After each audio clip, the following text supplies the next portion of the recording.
మాది భద్రాద్రి కొత్తగూడెం జిల్లా ఇల్లందు. ఆడబిడ్డలకు ఆడంబరంగా జరుపుకునే పండగ మన సద్దుల బతుకమ్మ. ఎంతో సంతోషకరమైన పండగ.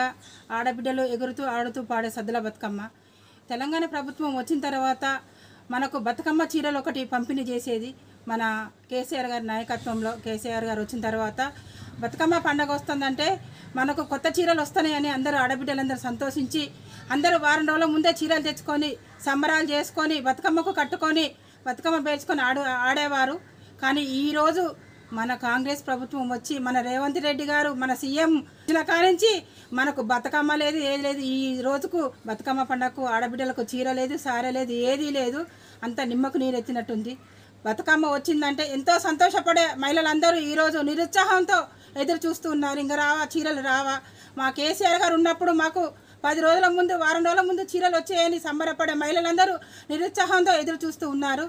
నా పేరు కుక్కు సరిత, మాది ఇల్లెందు ఎన్జిఓస్ కాలనీ.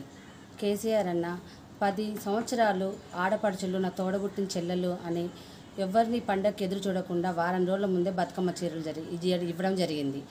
ఇప్పుడు కాంగ్రెస్ ప్రభుత్వం రేవంత్ రెడ్డి గారు ఆడపడుచులకు చీరలు కాదు కదా, ఇప్పుడు ఉన్న బతుకమ్మ పండుగ అతిపెద్ద పండుగ, ప్రసిద్ధి చెందిన పండుగ, ఆడపడుచులకు ముఖ్యమైన పండుగ, అతిపెద్ద పండుగ ఇదే.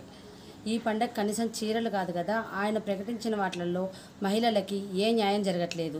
2500 రూపాయలు ఇస్తానని అవి ఇవ్వట్లేదు. ప్రజెంట్గా మహిళలకు మళ్ళీ ఉచిత గ్యాస్ అన్నారు, ఆ గ్యాసు ఇవ్వట్లేదు. ఏవి అందుబాటులో రావట్లేదు. అదే మన కేసీఆర్ సారు గొడవట్టిన వాళ్ళు అని చెప్పేసి అందరికి బతుకమ్మ చెట్లు వారం రోజులు ఎదురు చూడకుండా వారం రోజుల ముందే ఇవ్వడం జరిగింది.